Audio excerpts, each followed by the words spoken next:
तो लक्ष्मण जी होश में आए, और जब रावण ने खबर पाई कि राम का भाई होश में आ गया, तो हमारा भाई काहे परा सोए रहा, बहुत जागे। राम का भाई जाग गया तो हमारा काहे सोए रहा परा। तो रावण कुंभकर्ण के पास है, उसका भाई सो रहा था कुंभकर्ण, उसको वरदान था 6 महीने सो, एक दिन जागो। रावण कुंभकर्ण के पास आया, उसको तमाम उपाय करके जगाया, सुई हुई लगाई उसके देह में, नगाड़े बड़े बजवाए, तब जागा और बोला जागते ही, भैया मेरा भी कोटा कहां पूरा हुआ भाई साहब, 6 महीने का मेरा वो कोटा है, मेरा कहां पूरा हुआ, मुझे क्यों जगाए बीच में आप। कुंभकर्ण 6 महीने सोता था, एक दिन जागता था। सोना माने भगवान को भूलना, और जागना माने भगवान की याद करना। कुंभकर्ण 6 महीने बाद एक दिन जाग जाता था, लेकिन हमारे आप में से बहुत लोग हैं 70-72 साल सोए रहे भाई, जब से पैदा भय तब से सोए रहे हैं, अब वो नहीं जाग पाए। जाग जाओ, अभी भी जाग जाओ, राम कथा सुने हो, 11 दिवसीय रामायण सुने हो, अभी भी जाग जाओ, प्रभु की याद करो, प्रभु का भजन करो।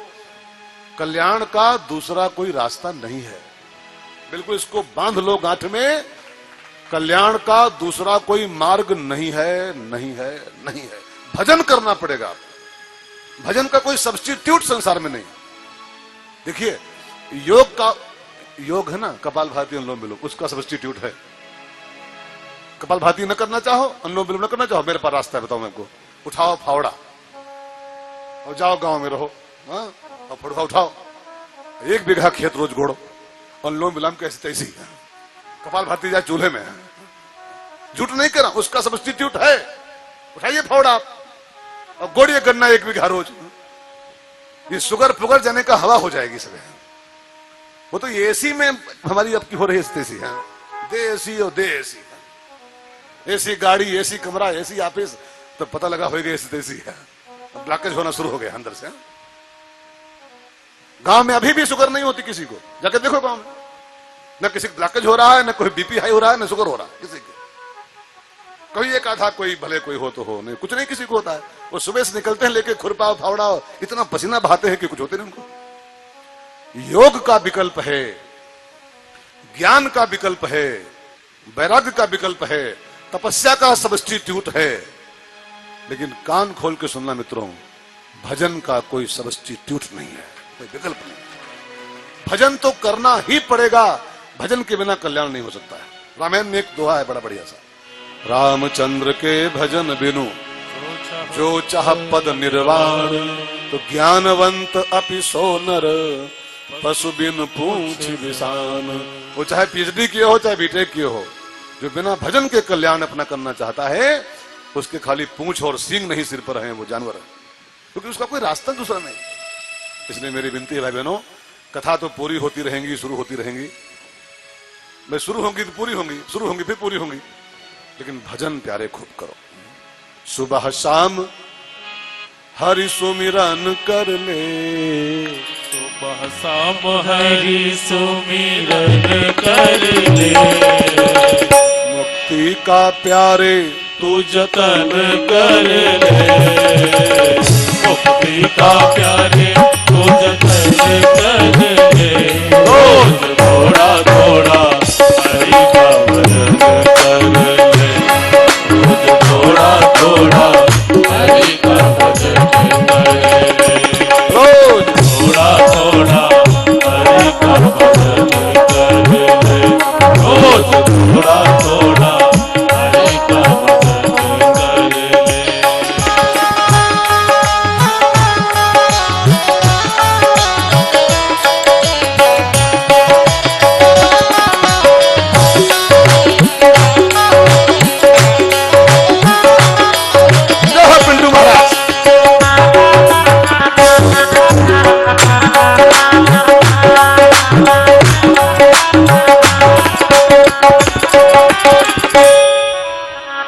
हरि को भजे तो हरिमय हो जाएगा, हरि को भजे तो हरिमय हो जाएगा, भक्ति से आत्मा का मैल छूट जाएगा, भक्ति से आत्मा का मैल डूब जाएगा।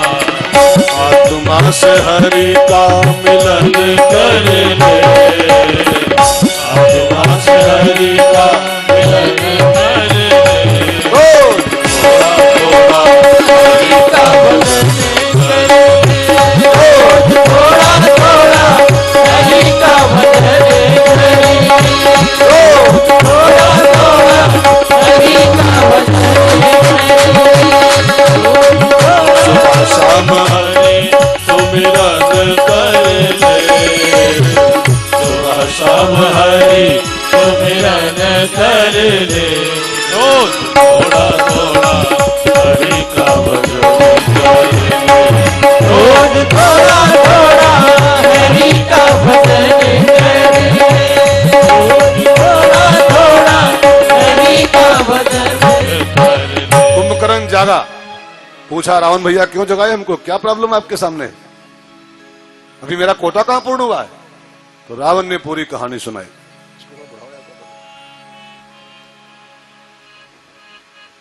तुम लोग उधर कौन खेल खेल रहे हो। ने पूरी कथा पूछी, भाई साहब क्यों जगाए हो, समस्या क्या तुम्हारी है। रावण ने पूरी स्टोरी सुनाई। उन्हें राम से बैर किया है, राम की पत्नी का हरण कर लिया है, मेरा राम के साथ युद्ध चल रहा है, मेरी हेल्प करो भाई साहब, प्लीज हेल्प मी। अब जो कुंभकर्ण ने पूरी कथा सुनी, रावण की घटना सुनी, तो कुंभकर्ण रावण को फटकारना शुरू किया, मूर्ख, तेरे 10-10 खोपड़ी हैं बेवकूफ, लेकिन तेरी 10वीं भूसा भरा है क्या। तो क्या मतलब, तो हमको लग रहा है तेरी 10वीं भूसा भरा हुआ है। तो जिससे बैर किया जानते हैं कौन है वो काल होकर काला, वो काल का काल है राम। और जिसको तो उठा के लाया जानता कौन है, जिसका तो किडनैप करके लाया जानता कौन है, जगदम्बा, वो जगत की मां है। या देवी सर्वभूतेषु मातृ रूपेण संस्थिता, वो जगदम्बा है, तो उसको उठा करके लाया है, अपना कल्याण चाहता है। मूर्ख रावण, मेरी एक बात सुन ले, अजहू तात, अजहू माने, अजहू माने, अजहू माने समझ गए ना, फ्रॉम टुडे, अब से भी, अब से भी। अजहू तात त्यागी अभिमाना, अजहू तात त्यागी अभिमाना, अजहू राम होई है कल्याणा, अजहू राम होई है कल्याणा, ओ भजहू राम होई है कल्याणा, भजहू राम होई है कल्याणा। ये चौपाई कितनी सांत्वना भरी चौपाई है। अजहू माने फ्रॉम टुडे, आज तक माने 24 अगस्त 18 तक जो किया किया, ध्यान देके सुनना, 24 अगस्त 18 तक जो किया, बेमानी की, मक्कारी की, दारू पी, चोरी की, चमारी की, जो की। ये चौपाई का आदेश संदेश देखिए आप, अजहू, अजहू माने 25 अगस्त 18 से भी अगर भजो राम, माला उठा लो, तो ये चौपाई का संदेश है, सांत्वना भरा संदेश है, वही है कल्याणा, आपका कल्याण हो जाएगा। तो भाई बहनों, मैं भी यही चौपाई गाते हुए आपसे बोलूं संदेश के रूप में, आज तक जो किए किए, जो भी किए किए, अब राम कथा सुने हो और तुलसी जयंती पर सुने हो, तो त्याग अभिमाना, और आज से भी अगर माला उठा लो हाथ में तो वही है कल्याणा, ये गारंटी है इस चौपाई, गारंटी।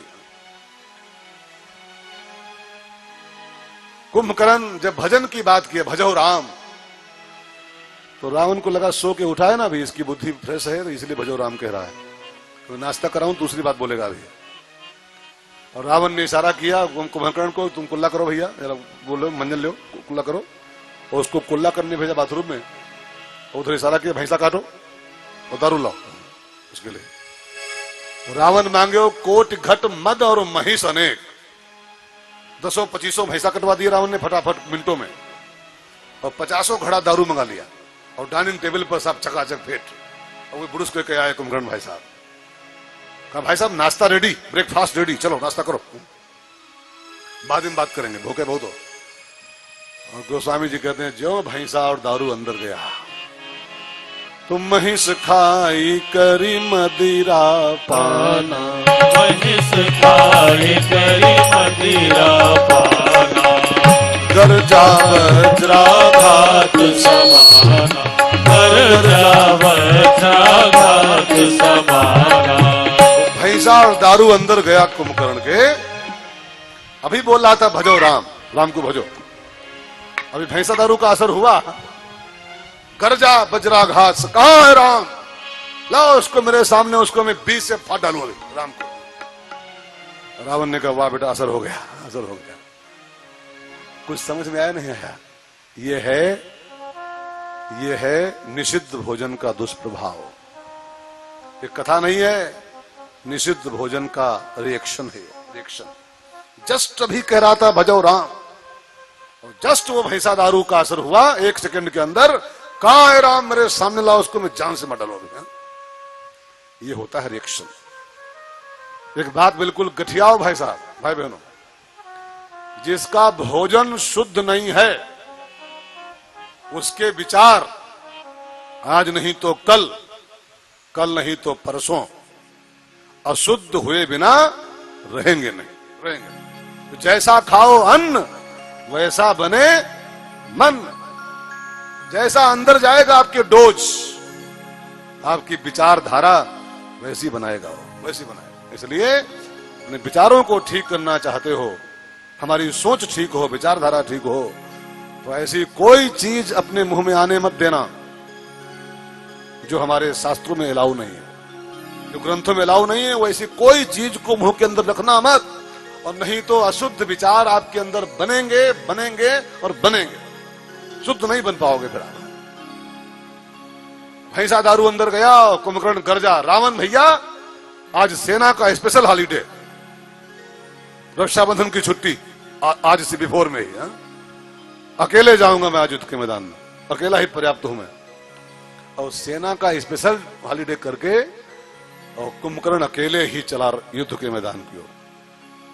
और जो मैदान में कुंभकर्ण ने प्रवेश किया तो गोस्वामी जी बहुत प्यारी चौपाई कहते हैं, वह चौपाई पढ़ो सब लोग। प्रवेश करते ही कुंभकर्ण ने मैदान में कोटि कोटि कपि धरी धरी खाई, कोटि कोटि कपि धरी धरी खाई, जनु टीड़ी गिरि गुहा समाई, जनु टीड़ी गिरि गुहा समाई। कोटि कोटि कपि धरी धरी खाई, कोटि कोटि कपि धरी धरी खाई, जनु टीड़ी गिरि गुहा समाई, जनु टीड़ी गिरि गुहा समाई। कुंभकर्ण ने एंट्री करते ही मैदान में, युद्ध के मैदान में ऐसे हाथ पसारे बंदरों के ऊपर, और 1 करोड़ बंदर भरे थे, कोटि कोटि कपि, और पकड़ के धर धर खाना शुरू किया मैदान से। अब सारी राम की सेना में हाहाकार मच गया है। तो एक मुट्ठी में पकड़ता है 1 करोड़ बंदर, एक एक कोरम खा लेता है। कहा हुई। अब थोड़ा सा इस कथा के मर्म को समझिए। थोड़ा सा एक बात और कह दूं फिर आगे मर्म समझाऊं। लिखा है जब बचे कुछ बंदर थे ना, वो जो खाना शुरू किया, बचे कुछ जो थे वो सब भाग के राम के पीछे पहुंच गए और राम जी को आगे कर दिया। और जब बंदर राम के पीछे हो गए, राम को आगे कर दिया, तो राम जी ने चढ़ाया बाण धनुष पर और एक ही बाण में कुंभकर्ण को सीताराम कर दिया। ये छोटी सी कहानी है, अब छोटी सी क्या है, बड़ी भी है, लेकिन इसका तत्व बड़ा प्यारा है। जरा समझ लीजिए थोड़ी देर, 1 मिनट। तो सबसे पहले जान लो कुंभकर्ण माने क्या होता है। हाँ जी, अहंकार। ठीक है, पक्का है, तत्भरात अहंकार। और राम जी की सेना के जो बंदर भालू हैं उसका मतलब क्या लिखा है शास्त्रों में। वो मंकी और बियर नहीं कि बंदर भालू थे सब, कि राम जी की सेना के मंकी और बियर।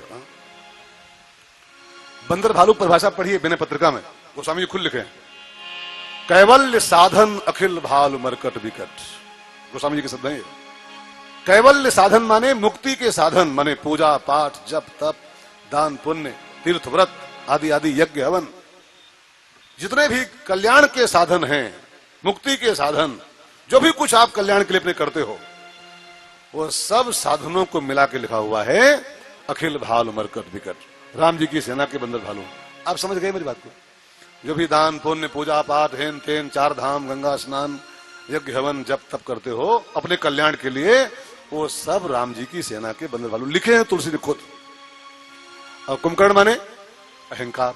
अब समझिए केस को, इस कथा का केस क्या बन रहा है? जो इंसान का अहंकार जागता है वो कुंभकर्ण नहीं, उसको छोड़ दो, उसको पीछे मत पड़ो। उसके लाखों साल पहले मर चुका है, उसके पीछे हाथ धोए काहे पड़े हो यार? हाँ, लाखों साल पहले मर चुका है, उसकी तरह कब की हो चुकी है, उसके पीछे काहे पड़े हो? Your ego is Kumbhakarna, your ego. और आपके जो साधन हैं यही सब राम की सेना के बंदर भालू। अब कथा का संदेश देखिए, इंसान का कुंभकर्ण ज्यों जागता है अहंकार, त्यों जो राम की सेना के बंदर भालू हैं, आपका किया हुआ दान पुण्य हेन तेन पूजा पाठ जप तप, इसको ऐसा कच्चा चबाता है। कोट कोट कपि धर धर खाई, धर धर खाई। अगर आपकी इच्छा हो कि हमारे साधन बचे, हमारे बंदर भालू बचे, ये जो हम दान पुण्य करते हैं पूजा पाठ करते हैं, ये सब बचे, इसको अहंकार न खाने पाए, तो उसका एक ही उपाय है, अपने साधनों को पीछे कर दो और राम को पट्ट से आगे कर दो। और जब राम को आगे कर दोगे और साधन पीछे हो जाएंगे तो अहंकार नहीं पैदा होगा। राम को आगे करना माने, हाँ, जब भी कोई पूजा पाठ करो ना, कोई दान पुण्य करो, तो राम को आगे कर दो फट से। मतलब मेरा आपकी कृपा से सब, ये भजन नहीं है, ये राम को आगे करने का अर्थ है। इसके पीछे छिपा हुआ कि मेरा आपकी कृपा से सब काम हो रहा है, मेरा आपकी कृपा से सब काम हो रहा है। करते हो तुम कन्हैया, करते हो तुम कन्हैया, मेरा नाम हो रहा है, मेरा आपकी कृपा से आओ प्यारे डालो काम हो रहा है, मेरा आपकी कृपा से सब काम हो रहा है। तुम साथ हो जो मेरे इस चीज की कमी है, तुम साथ हो जो मेरे इस चीज की कमी है, किसी और चीज की अब परवाह भी नहीं है, किसी और चीज की अब परवाह भी नहीं है। तेरी दया से दास सब, तेरी दया से दास सब माला माल हो रहा है, तेरी दया से दास सब माला माल हो रहा है। करते हो तुम कन्हैया, करते हो तुम कन्हैया, मेरा नाम हो रहा है, मेरा आपकी कृपा से आपकी कृपा से सब काम हो रहा है, मेरा आपकी कृपा से सब काम हो रहा है। बस ये भजन है राम को आगे कर देने का अर्थ। जो भी कुछ आपके हाथों हो, दान हो पुण्य हो, माला मान लो की। अच्छा एक बात समझो, आप मान लो अपने 20 माला किए और अंदर आया कि मैंने 20 माला किए, बस कुंभकर्ण जाके ये कुंभकर्ण है। मैंने 20 माला किए, मैंने 4 धाम किया, मैंने रुद्राभिषेक कराया, मैंने कर डाला, फिर कुंभकर्ण है यही। और वो जागा कि आपका रुद्राभिषेक कच्चा खा गया। जब भी रुद्राभिषेक हो जाए आपके हाथों, जब भी 20 माला आपके हाथों हो जाए ना, पट से राम को आगे ले आओ। प्रभु मेरी क्या औकात थी, मेरी क्या क्षमता थी, ये तो कृपा आपने किया कि 20 माला हो गए, कृपा आपकी हो गई कि रुद्राभिषेक पूरा हो गया, मेरी औकात है। अच्छा आप सोचो, आपकी औकात है क्या? आपकी औकात है? आपकी औकात माला करने की है? ये आप माला कर सकते हो? ये माला आप नहीं कर रहे हो, राम जी करवा रहे हैं तब कर पा रहे हो। अच्छा भगवान करे कभी ना हो, लेकिन मान लो हाथ में लकवा मार जाए, दहने हाथ में फालिज का अटैक हो जाए, माला कर पाओगे? अच्छा फालिज का अटैक नहीं हो रहा है, ये आपकी महिमा है कोई? ये आपका प्रभाव है कि नहीं हो रहा है? ये भूल मत मानना कि हम कपाल भारती करते हैं तो हमको योग नहीं होगा। हा? कई कपाल भारती करते करते ऐठ गए परे हैं। झूठ नहीं कह रहा हूं मैं, कपाल भारती करते रहे और लकवा मारे के बाद परे हैं ऐठे हैं। नहीं अटैक हो रहा है फालिज का, ये आपका कोई महत्व इसमें नहीं है, ये उसकी कृपा है कि हाथ काम कर रहा है तो माला कर पा रहे हो। हम मानते हैं 20 माला फिर हमने कर डाले। कहा आप कर डाले? 4 धाम आप करते हो क्या? आपकी औकात 4 धाम करने की है? अरे वो करवा रहा है तब कर पा रहे हो। कमर टेढ़ी हो गई होती, पांव में गठिया होता, कर पाते आप? एक नस फ्यूज हो जाए, कर पाओगे कुछ आप? इंसान का कुंभकर्ण तुरंत जागता है, मैंने भंडारा फिर करवा दिया, मैंने फिर 4 धाम कर डाले, ये कुंभकर्ण है, यही कुंभकर्ण है। ये क्यों जागता है? आपका सब किया कराया तुरंत चट पड़ जाता है, तुरंत ही। एक ही उपाय है, जब भी कोई काम हो आपके हाथों, राम को पट से आगे ला। प्रभु की कृपा भयौ सब काज, प्रभु की कृपा भयो सब काज, जन्म हमारे सुफल भावाजो, जन्म हमारे सुफल भावाजो। भगवान ने कुंभकर्ण का उद्धार किया, फिर लक्ष्मण जी के हाथों मेघनाद मारा गया। अब बचा रावण सिंगल। रावण विशाल रथ पर सवार होकर के और राम जी के सामने खड़ा हुआ युद्ध के मैदान में। अब रावण रथ पर था और राम जी नंगे पांव पैदल थे उसके सामने। रावण के 20 भुजाएं और राम जी के 2 भुजाएं। रावण के 10 खोपड़ी और राम जी के 1 सिर, और उसके ऊपर रावण रथ पर और राम जी पैदल। अब विभीषण ने जब पूरा सीन देखा ये, तो विभीषण तो घबरा उठा, प्रभु कैसे जीतोगे इसको आप पैदल खड़े हो, रथ पर बैठा है, आपके 2 भुजाएं, इसके 20 भुजाएं, कैसे जीत पाओगे इसको आप? तो भगवान राम ने युद्ध के मैदान में एक प्यारा टॉपिक विभीषण जी को सुनाया है। बहुत प्यारी कथा है, लेकिन मैं क्या करूं, समय का बहुत अभाव है मेरे पास। आज 8:30 तक ही बोलना है, उसमें अभी बहुत लंबी कथा बची। भगवान राम ने कहा, विभीषण सुनो, रावण रथ पर बैठा है, मैं भी रथ पर ही बैठा हुआ हूं, मेरे पास भी रथ है। कौन सा रथ? का उसका नाम है धर्म रथ। मैं धर्म पर सवार हूं। और ध्यान देना भाई साहब विभीषण जी, जिसके पास धर्म होता है, जो धर्म पर सवार होता है, अंततो गत्वा, आखिरकार फाइनली विजय धर्म वाले की होती है। सत्यमेव, ये खाली मंत्र नहीं है, खाली श्लोक नहीं है, ये बिल्कुल 100% सत्य है। सत्य वाले की ही विजय होती है, धर्म वाले की ही विजय होती है, चाहे वो 10-20 साल के बाद हो, थोड़ा घूम फिर के हो। अच्छा आप बताओ, महाभारत में पांडव धर्म पर थे और कौरव बेईमानी पर थे, ठीक है ना? वो 100 थे, वो 5 थे धर्म वाले। कई बार लगा होगा आपको कि गए काम से, कई बार लगा होगा पांडव गए, अब नहीं संभल पाएंगे, राज्य हार गए, द्रौपदी को हार गए, लाक्षागृह में फूंक दिए गए, कई वनवास हुआ। कई बार लगा पूरी कथा में कि पांडव गए, लेकिन घूम फिर के अंततो गत्वा कौन जीता भाई साहब? ये तो धर्म ततो जया। जहां धर्म होता है, चाहे 10-20 साल के बाद घूम फिर के आए, लेकिन विजय वहीं आती है जहां धर्म होता है, जहां सत्य होता है।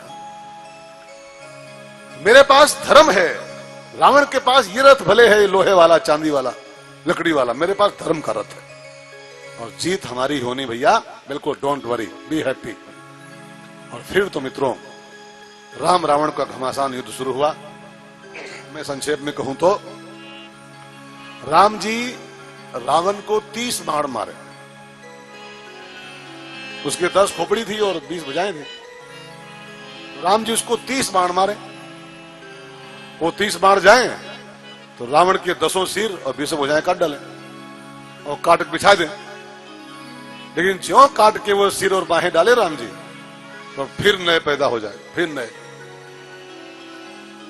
तो राम जी फिर 30 बाण मारे और फिर उसकी 20 भुजाएं और 10 सिर काटे, लेकिन वो काटत ही फिर नए हो जाए।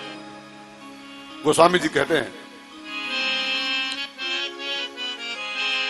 काटत ही पुनि होई नवीन, काटत ही पुनि होई नवीन, प्रभु बहु बार भुजा सिर छीने, प्रभु बहु बार भुजा सिर छीने। एक बार नहीं, राम जी ने 50 बार रावण की भुजाएं काटी, सिर काटे। पूरा मैदान रावण की खोपड़ियों से पट गया, रावण की बाहों से पट गया, लेकिन वो फिर जो काट के बिछाएं फिर नए, फिर नए, फिर नए। वो बाण लगे कट जाएं, फिर नए पैदा हो जाएं। हाथ काटे राम जी और सिर काटे। देखा, ध्यान देना मित्र, बाण मने बाणी, राम की बाणी में राम कथा की बाणी, ठीक है ना। और राम कथा की जो बाणी छूटती है ना, यहां से ये बाण छूट रहे हैं, यहां से बाणी ही बाण होती है। और राम कथा की बाणी में राम के बाण, सीख समझिएगा ठीक से। इन बाणियों से आपकी 2 चीजें कट रही, मैं देख रहा हूं। आपकी भुजाएं कट रही हैं बार बार, आपके सिर भी कट रहे हैं। सिर माने होता है विचारधारा, ये हेड विचारों का केंद्र है, ठीक है। और ये भुजाएं कर्म का क्षेत्र है, कर्म कर्म। आप यहां बैठ के, मैं देख रहा हूं, बहुत चेहरे पढ़ रहा हूं, यहां बैठ के आपके अंदर संकल्प पैदा होता है कई बार कि अब तक जो किया आप गंदे काम नहीं करूंगा। ये हाथ कट गए। हाथ कटना माने कुछ और नहीं है, ये मन में पैदा हो जाए भाव कि मैंने राम कथा सुनी है, अब गलत काम नहीं करूंगा, हाथ कट गए। और आपके विचार शुद्ध हो जाएं, आपका सिर कट गया। लेकिन प्रॉब्लम यह है कि कटते तो हैं, कटते तो हैं, बहुतों कट रहे हैं, कई लोग कट रहे हैं। या अब नहीं गंदे काम करूंगा, हाथ कट रहे हैं, अब गंदे विचार बंद करना, अब सिर कट रहा है। लेकिन ज्यों प्रसाद लेके गेट क्रॉस करते हैं, यहां बैठे बैठे खूब संकल्प आता है, महाराज जी सही बोल रहे हो, सही कहो महाराज जी, ये सब बंद, ये सब बंद। कट रहा है बहुतों का मामला। लेकिन प्रसाद मिला, केला मिला और गेट निकले कि काटत ही रावण खोपड़ी फिर तैयार है। अरे बोले रहो, हमका जो करे वह करे, हम तुम्हारा काम बोले रहो खाली, बस हमको जो अच्छा लगे वही करेंगे। रावण के सिर भुजाएं कट तो रही हैं, बट मिट नहीं पा रही। फिर नए, फिर नए, फिर नए। बाणी तो छूट रही है, बाण तो चल रहे हैं, अब कोशिश की जा रही है आपका रावण मरे। लेकिन कैसे, कहां मर पा रहा है रावण, कहां मर पा रहा है। राम जी के पसीना आ गया माथे पर, राम जी के रोम रोम खड़े हो गए, क्यों नहीं मर रहा है। 50 बार मैंने इसका सिर काटा, भुजाएं काटी, मर क्यों नहीं रहा है। तब राम ने विभीषण की ओर देखा, भैया क्या कारण है, मरता क्यों नहीं। तो विभीषण ने राज खोल दिया, प्रभु नाभि कुंड पीयूष बस आके, नाभि कुंड पीयूष बस आके, नाथ जियत रावण बल ताके, नाथ जियत रावण बल ताके, नाभि कुंड पीयूष बस आके, नाभि कुंड पीयूष बस आके, नाथ जियत रावण बल ताके, नाथ जियत रावण बल ताके। इसके नाभि में एक अमृत कुंड रखा हुआ है, जब वो सूखेगा, वहां प्रहार होगा, तब इसकी भुजाएं सिर कटेंगी, तब ये मरेगा। नाभि माने होता है चित्त, ध्यान देके सुनिएगा, चित्त। कई 4 आइटम पर मन, बुद्धि, चित्त, अहंकार, 4 चीजें हैं। नाभि माने होता है चित्त आध्यात्मिक अर्थों में। और हमारे आपके चित्त में जो जन्मों जन्मों के कुंड रखा हुआ है, कुसंस्कारों का कुंड। कथा सुनते हो, भागवत सुनते हो, कई बार आपके गंदे विचार मर जाते हैं, यहां पर कट जाते हैं वो सिर भुजाएं। लेकिन वो प्रॉब्लम है कि वो चित्त में जन्मों का संस्कार जमा है, जन्मों का। वो पंडाल के बाहर निकलते ही वो अमृत जो रखा है, कुंड, संस्कारों का कुंड रखा हुआ है, वो फिर संस्कार उबल पड़ते हैं और फिर वही बुराई, फिर वही खुराफात, फिर वही कुकर्म, फिर शुरू हो जाते हैं। चित्त पर जब प्रहार होता है, जब कथा नाभि पर अटैक करती है बाणियों बाण, और जब चित्त में बैठे संस्कारों का जो कुंड हमारे रखा हुआ है, जब वो सुखता है, तब ये हमारे कर्तव्य और हमारा जो विचारधारा है ये बदलती है, और तब हमारा रावण मर जाता है। रावण में रावणता, निशाचरपना हमारी मर जाती, मूल रूप से मर जाती। लेकिन मूल से खत्म करना है तो मूल पे प्रहार करना पड़ेगा। चित्त माने मूल, मूल पे अटैक होगा जब, तब ये काम चलेगा। बस विभीषण ने जो राज खोला, भगवान 30 बाण मारते थे हर बार, अब की बार 31 बाण मारे, 31 छाड़ो सर 31। एक बाण चित्त में नाभि में चला गया, अमृत संस्कारों का जो कुंड रखा था उसको सुखा दिया, और शेष 30 बाणों ने रावण के 10 सिर बेसों भुजाएं काट डाली। रावण गिरने लगा, लेकिन गिरते गिरते रावण जिंदगी में पहली बार, फर्स्ट बार केवल, और पहली और अंतिम कह लो दोनों बातें के साथ, फर्स्ट और लास्ट बार रावण ने मरते मरते राम बोल दिया। पूरी रामायण मैंने 50 बार पढ़ी है, रावण के मुंह से राम कहूं निकले नहीं। अपने मुंह से रावण कभी राम बोले भी नहीं किया पूरे रामायण भर में। कोई चौपाया ढूंढ दो कोई राम राम बोला हो कहीं पर, तो रावण राम बोला ही नहीं कहीं पर। वो रिपु बोला है, तपस्वी बोला है, राजकुमार बोला है, फला बोला है, लेकिन राम नहीं बोला। जब मरने लगा तो मरते मरते रावण ने फर्स्ट एंड लास्ट बार राम बोल दिया, और वही भाव से नहीं बोला, गुस्से में बोला।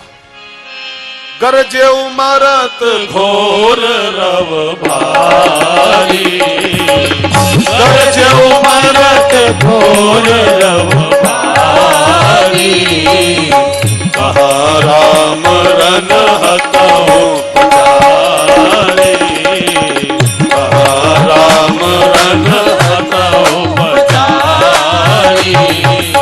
कहा है राम, मैं इसको जान से मार डालूंगा। बोला गुस्से में, लेकिन बोल दिया। एक झूठ मिली है, भाव कुभाव अनख आलस हूं, नाम जपत मंगल दिस्त। अनख माने गुस्सा, गुस्सा गुस्से में ही सही, लेकिन रावण राम बोल तो दिया, बोल दिया। तो लिखा है रामायण, बारेक नाम लेत जग जेऊ, हो तरन तारन नर देऊ। एक बार भी भगवान का नाम जिह्वा पर आ जाए तो इंसान भवसागर से पार हो जाता है। रावण का उद्धार हुआ, विभीषण के हाथों रावण का अंतिम संस्कार कराया गया, देवताओं ने पुष्पों की वर्षा किया। फिर तो अब मैं क्या क्या कहूं, क्या क्या छोड़ूं, खबर नहीं। बहुत कुछ है कहना भी और बहुत कुछ छोड़ना भी है। रावण मर गया ना, फिर विभीषण का राज्याभिषेक हुआ। राम जी ने कहा, अंगद जी, लक्ष्मण जी, सब लोग जाओ, विभीषण का राज्य तिलक करो, इसको गद्दी बिठाओ रावण की। विभीषण राम जी के पास आए, ठाकुर जी अब क्या गया है, राजा तो बना दिया आपने, आदेश क्या है? अब जानकी जी को लाया जाए इज्जत के साथ मेरे पास। एक सुंदर शिविका पालकी तैयार की गई, और जानकी जी का दिव्य श्रृंगार करवा के पालकी में सवार किया गया, और राम जी की ओर लेके चली गई, अशोक वाटिका से राम जी की ओर। अब लिखा है कि बंदर भालू जो थे वो सब जानकी जी को देखने के लिए ललायत होते थे। जानकी आ रही हैं, और वो पालकी में पर्दे में बंद, और वो सब जान पे खिले थे उनके लिए। तो बंदर भालू दर्शनों के लिए सब गुत्थिम गुत्था शुरू हो गए। तो राम ने कहा, जानकी से कह दो, हनुमान जी जाओ कह दो पैदल आए, ये पर्दा खोले। सब बेचारे जो जान पे खेले हैं, जान की बाजी लगाए हैं, वो पर्दे में आ रही हैं। कह दो पैदल आए, सबको दर्शन देती हुए मेरे पास। और जानकी मैया पालकी से उतरली, बानर दोनों ओर खड़े हुए लाइन से, रास्ते के दोनों ओर, और जानकी मैया सबको दर्शन देती हुई बंदर भालुओं को राम की ओर बढ़ी। कथा आती है कि राम से अभी एक दो, कहां से आए रे? लखनऊ के ही। Thank you for help. Janaki मैया भी राम जी से 1-2-10 कदम दूर ही थी। राम ने कहा, जानकी रुको, अभी तुम मेरे पास नहीं आ सकती हो। कहा क्यों सरकार, गलती क्या हो गई? तो राम जी ने कहा, पूरे जमाने को शक है, पूरे जमाने में एक चर्चा है कि राम जानकी 10 महीने रावण के यहां रही है। 10 महीना एक नारी एक प्रबल शत्रु के यहां 10 महीना रही हो, तो शुद्ध हो कि नहीं हो, पवित्र हो कि नहीं हो तुम, इस बात को लेके पूरे जमाने को शक है तुम्हारे ऊपर, तुम्हारी शुद्धि के ऊपर। तो आपको मेरे पास आने के पहले अब परीक्षा देनी होगी, शुद्धि की परीक्षा, अग्नि परीक्षा। लक्ष्मण को इशारा किया, लकड़ी लाओ, चिता बनाओ, आग लगाओ उसमें कूदे, अगर शुद्ध होगी तो साबुत बाहर आएगी, अशुद्ध होगी तो उसमें भस्म हो जाएगी। लक्ष्मण का मन नहीं था बिल्कुल जरा भी, लेकिन अब राम का आदेश, लकड़ी लाए, चिता बनाए, आग डाली, और जब चिता जल गई सीता मैया से कहा गया इसमें कूदो, शुद्ध हो तो बाहर आओगी, साबुत आओगी, नहीं तो इसमें भस्म हो जाओगी। सीता मैया अग्नि में समाहित हुई हैं। वो देखो, जिसको अग्नि परीक्षा मानते हैं ना हम लोग, वो अग्नि परीक्षा नहीं है, और राम का खाली गेम है। यहां पर एक छंद लिखा हुआ है, प्रतिबिंब और लौकिक कलंक प्रचंड पावक महु जरे। दो चीजें यहां जल गई, प्रतिबिंब और लौकिक कलंक। ध्यान देकर सुनेगा, वो जो सीता थी वो सीता थी नहीं, वो फोटोकॉपी खाली थी। सीता तो हरण के पहले ही आग में थी, पहले से। वो जिसको रावण ले गया था वो खाली फोटोकॉपी, जीरोक्स था वो। राम जी को इसी बहाने वो जीरोक्स कॉपी अग्नि में समाहित करनी थी और मूल प्रति अग्निदेव से बाहर लेनी थी। और दूसरा लौकिक कलंक भी था उनके ऊपर, जो कि 10 महीने रावण कह रही है शुद्ध होगी तो साबुत बाहर आ जाएगी। तो प्रतिबिंब और लौकिक कलंक, ये दोनों चीजें प्रचंड पावक महु जरे। अग्निदेव भगवान जानकी जी की उंगली पकड़ के उस चिता की ज्वालाओं के बाहर निकले और उन्होंने पूरे समाज के सामने, पूरे विश्व के सामने एक गवाही दिया, ऐसा ते राम वैदेही पाप मस्याम न विद्यते। राम, गंगा में मैल हो सकता है, गंगा में गंदगी हो सकती है, लेकिन आपकी सीता बिल्कुल शुद्ध है, पवित्र है। मैं साक्ष्य दे रहा हूं, मैं गवाही दे रहा हूं। तो फोटो कॉपी चली गई, मूल कॉपी तो हाथ आ गई राम जी के, और दूसरे एक सबूत मिल गया समाज के सामने, सीता शुद्ध है। फिर तो नीलांबुज श्यामल कोमलांगम सीता समारोपित वाम भागम, जानकी मैया राम जी के वाम भाग में समाहित हुई हैं। विभीषण ने राम जी से कहा, ठाकुर जी एक काम करोगे, एक कृपा करोगे? कहा क्या?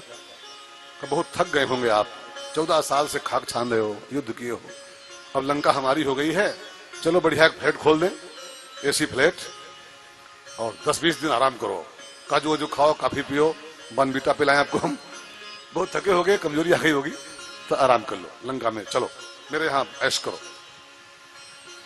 राम जी ने कहा, विभीषण भैया आपको पता नहीं, मैं रोज पत्रा देख रहा हूं, डेली रोज टिक लगा रहा हूं। आज 14वें साल का अंतिम दिन है, और आज सूर्यास्त होने के पहले पहले मुझको अयोध्या पहुंचना अनिवार्य है। अगर मैं नहीं पहुंचा अयोध्या आज शाम तक, तो मैं अपने भाई से हाथ धो बैठूंगा। मेरा भैया भरत कुछ कर लेगा, वो सुसाइड कर लेगा, इसलिए फिर आएंगे तो रुकेंगे। अब संबंध हुआ है, रिश्ता हुआ है, फिर मिलेंगे, फिर आएंगे, तो अब की बार खूब रुकेंगे, खूब चाउमीन खाएंगे, पिज्जा खाएंगे। लेकिन इस बार तो जल्दी है, हमको सूर्यास्त के पहले आज लंका तो अयोध्या की यात्रा करनी है। नहीं, मेरा भाई भरत कुछ कर लिया तो मैं जी नहीं पाऊंगा उसके बिना।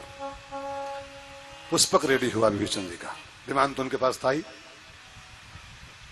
राम जानकी उस पुष्पक में सवार होने के पहले, कूच करने के पहले, अपने सारे बानर साथियों को खड़ा किए सामने, और राम जी बड़ी प्यारी बात बंदरों से बोले हैं, अपने साथियों से, तुम्हारे बल में रावण मारो, तुम्हारे बल में रावण मारो, तिलक विभीषण कहबो निसारो, तिलक विभीषण कहबो निसारो, निज निज ग्राह अब तुम सब जाओ, निज निज ग्राह अब तुम सब जाओ, सुमिरे हो मोहि तर बहु जन खाओ, सुमिरे हो मोहि तर बहु जन खाओ। राम जी बड़ी कीमती बात बोल रहे हैं, जरा इसको ध्यान देकर सुनेगा। राम जी ने अपने सारे बानर साथियों को लंका विजय का श्रेय दे दिया। तुम्हारे बल में रावण मारे, जो मेरी विजय हुई है लंका पर, ये मेरा इसमें प्रभाव नहीं था, तुम्हारे बल में रावण मारे। पूरा श्रेय राम जी अपने बानर साथियों को दे रहे हैं। ये सूत्र है रामायण का, किसी भी काम में सक्सेसफुल हो, ध्यान देकर सुने, किसी मिशन में सफल हो ना जब, तो उस सफलता का श्रेय अकेले मत लेना कभी भी। अकेले लोगे ना तो नेक्स्ट बार में आपको एक भी कार्यकर्ता साथ नहीं मिलेगा। अगर अगली बार और कार्यकर्ता चाहिए आपको तो सफलता किसी भी प्रोग्राम, खाली कथा नहीं, खाली युद्ध नहीं, किसी भी प्रोग्राम में सफलता जब पाओ तो सफलता का श्रेय अपने साथियों को दो। भैया आप सब साथ में लगे रहे तो ये सब काम सफल हो गया। आप न होते तो हम अकेले क्या कर पाते। अब अगली बार लोग और मिलते हैं, महाराज जी अकेले नहीं ले रहे हैं श्रेय, हमको भी कुछ मानते हैं। अगली बार अगर इस बार 50 लोग मिले हैं, अगली बार 100 लोग मिलेंगे। और जो सफलता का अरे ऐसे थोड़ा हुआ, तुम लोग का खाक किए हो, सब ढेर हम पूरा किए हैं, अगली बार ठुल्लू बाबा जी कर ले। ये खाली कथक नहीं बात कर रहा हूं, एवरीवेयर लागू होता है, सब जगह लागू होता है। सफलता का श्रेय एक मैन लिया, सिंगल मैन, अगली बार उसको सहयोगी एक को नहीं मिलेगा, एक भी नहीं मिलेगा। जब भी किसी फील्ड में सफलता पाओ, सफलता का श्रेय अपने कार्यकर्ताओं को दो, अपने हेल्परों को दो, अपने सहयोगियों को दो कि आप सब थे तब ये सक्सेसफुल हुआ है काम सब। ठीक है ना। राम जी को देखो, बंदरों से कह रहे हैं तुम्हारे बल में रावण मारे, तुम्हारा बल था तब हम रावण को मार पाए। बंदरों की औकात क्या थी राम के आगे, लेकिन ये राम कथा का संदेश है, मैसेज है। और फिर राम जी बोले बंदरों से, भैया निज निज ग्रह अब तुम सब जाहू, तुमने समय निकाला, हमारी सेवा किया, हमारा दर्शन किया, हमारे साथ रहे, अब मेरे साथ कहां तक रहोगे आप लोग, कहां तक रहोगे? मैं अपने घर जा रहा हूं, अब मेरे साथ कहां जाओगे? ऐसा करो, अपने अपने घर जाओ और जो मेरे साथ रहे हो, जो पाए हो साथ रह करके, उसको याद रखना, उसको भूलना मत। ध्यान देना, जो बात राम जी कह रहे हैं ना, यही बात राम कथा भी कह रही है, यही बात सेम राम कथा कह रही है कि मेरे साथ कहां तक जाओगे। 15 से 25 अगस्त 11 दिन कम होते हैं का? बहुत होते हैं, बहुत होते हैं। 11 दिन राम कथा के साथ रहे, व्यास गद्दी के साथ रहे। अब व्यास गद्दी के साथ साथ कहां जाओगे आप, कहां जाओगे? ये तो आज यहाँ पूरी होगी, परसों से कहीं और शुरू होगी, उसके बाद कहीं और शुरू होगी, उसके बाद कलकत्ता जाएगी, उसके बाद बंबई जाएगी, उसके बाद बेंगलोर जा रहे हैं 3 तारीख को कथा करने। अब कहां जाओगे आप? फिर आपका व्यवसाय ठप हो जाएगा, आपका परिवार ध्वस्त हो जाएगा, आपकी खेती सब परती हो जाएगी, आपकी दुकान बंद हो जाएगी सब। ये सुनिए, हम ये राम कथा क्या करने जाते हैं कि 15 अगस्त से 25 अगस्त तक मेरे साथ रहे, लाभ लिया, सेवा किया, लेकिन कब तक कुछ आपकी दूसरा काम है कि नहीं है? दूसरा काम है कि नहीं? अब राम कथा क्या कह रही है? निज निज ग्रह, अभी कथा पूरी हो, प्रसाद पा करके अपने अपने घर जाइएगा, लेकिन संदेश नंबर 2, सुमिरे हो मोहि। राम कथा ये कह रही है 25 अगस्त को भंडारा खा लिया, फिर भूल जाओ तुरंत क्या सुने तो बेकार हो गया सब। सुमिरे हो मोहि, जो सुने हो 10-11 दिन में, इसको भूलना मत, तो आपका यही कथा बेड़ा पार कर देगी, कल्याण कर देगी आपका। अब भूल जाओगे तो सब बेकार हो जाएगा।